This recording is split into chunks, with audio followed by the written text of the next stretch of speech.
Jack is a great guy. He's written a fantastic book. Everybody's talking about it. Go get it.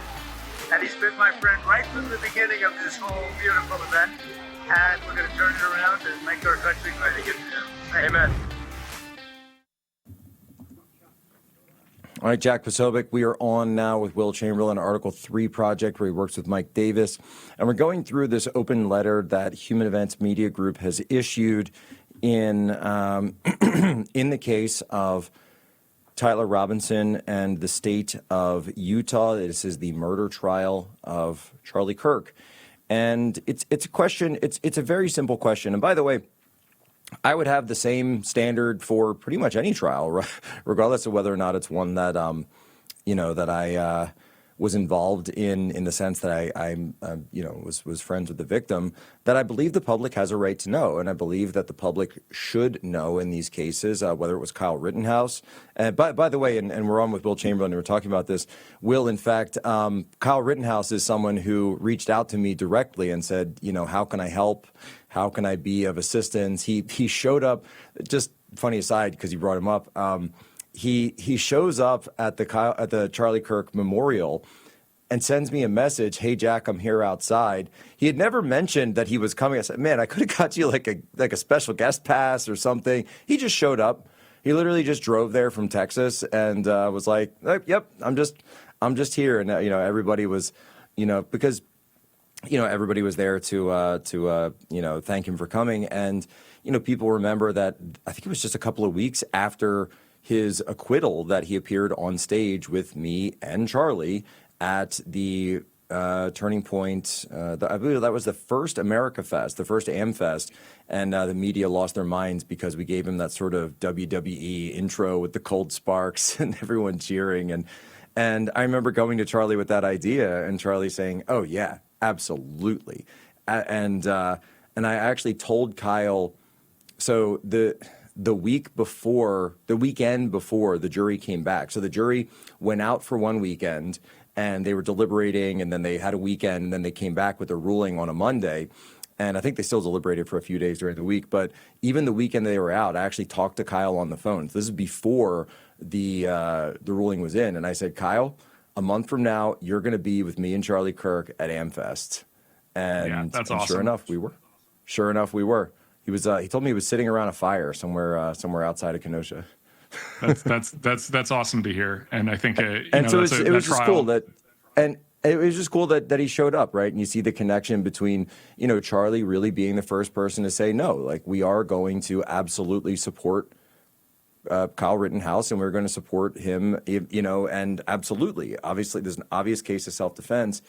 And so it was great to see that, that Kyle, and obviously so many other people, that was just one story out of the millions that, that are out there that I don't even know if I've told that publicly yet. But hey, Kyle, I told everyone. So there you go. Charlie touched a lot of people, and he was such a, I haven't really had the great opportunity to talk about him personally. I mean, certainly I knew Charlie. He was, very helpful to me. And, I think he was involved very much in both getting Human Events together and when I was running it and getting you on board as well. So I think, Charlie's, his loss is just enormous. It's still very, it's every day I think about it. And, it's really, really difficult to still not have Charlie around.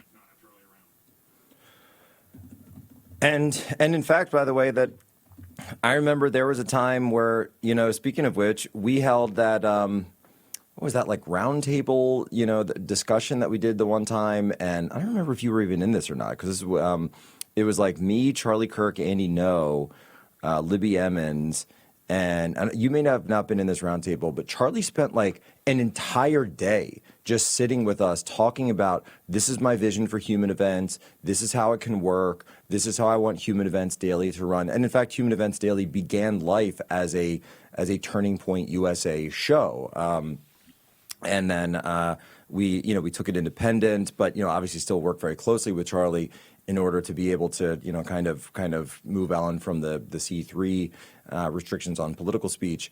And it's all because of Charlie, right? He would not have had any of that without him. The linkages that he was able to do, the bridge building that he was constantly doing behind the scenes in the movement, saying this thing should exist. Let's make it happen. And then he'd Yeah. sort of like, without any credit, without his name on it or anything, and he would just put people together, and then things would happen. And I think that I think that we kind of sit back and we talk about it, but we really did lose a big figure in terms of that.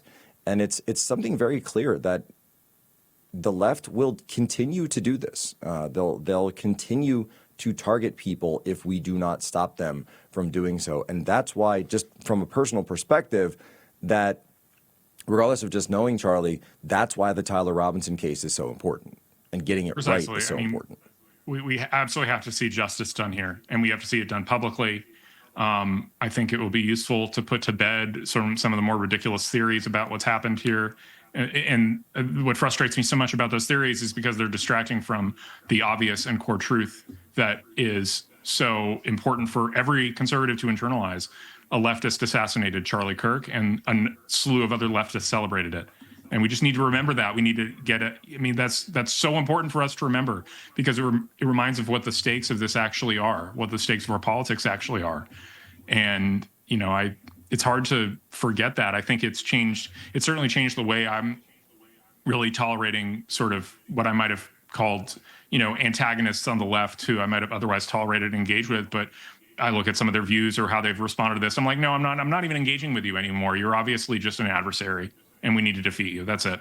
There's no, I don't see any good faith coming from you. You had nothing to say about the assassination of my friend. So that's it. Yeah, and then you see a guy like Mamdani who gets up there, and I'm just going to keep saying it. The Mamdani campaign to me sounds like Radio Rwanda for white people. I mean, he just says it over and over that this is black and brown people rising up to defeat white supremacy. And this is something that Charlie was warning about in his last days and his last weeks, was that, there is this huge mass, not nationwide, but certainly in select localities across the country, like New York or maybe Minneapolis or Dearborn and others, of people who have come in, and they have no interest in doing right for everyone. They're directly telling you, we are going to take down people that we view as, quote unquote, the enemy class, the target class, and we are going to take their stuff and give it to the people who are our supporters, and that's about it. And this kind of politics it's obviously resentment politics, but it's also very, very powerful, and it's led to really bad outcomes in the past. Yeah, I mean, Mamdani is deeply anti-American. I mean, you even saw AOC at the big Democratic rally speech basically say that everybody built New York City except white people, when it was, white Protestants who founded New York City. It was called New Amsterdam for a reason. I'm tired of a world where, it's very obvious, like, who they think is the enemy, and who they're willing to be violent against, and whose deaths they're willing to mock.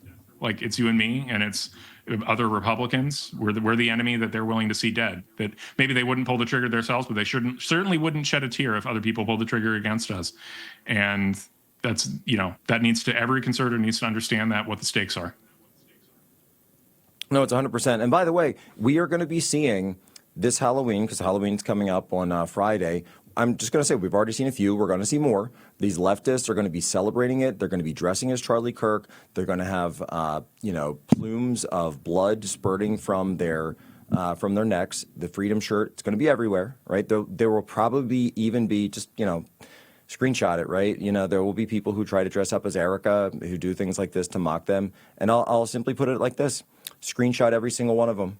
Screenshot every single one of them. Document them, because we are going to make them famous. We're going to make them absolutely famous, and we're more than happy to do so. Will Chamberlain, where can people go to follow you and get access to your work? You can follow me at Will Chamberlain on X, and you can follow what I do with the Article 3 Project at a3paction.com. Join in many of our campaigns where we try and bully senators into doing what we want. Thank you so much. All right, folks, this Sunday in New Jersey, check me out. I'll be at the Turning Point Action Super Chase event to get the ballots out on, so that's this Sunday afternoon, Toms River, New Jersey. We're going to be up there, Turning Point Action, the first time deploying to New Jersey, the Garden State. And by the way, if you're in the Garden State, if you know anyone in the Garden State, go vote right now. New Jersey, vote. New Jersey, vote. Imagine living in New Jersey and not having voted yet. Can you live with yourself? Could you? I don't know if I could.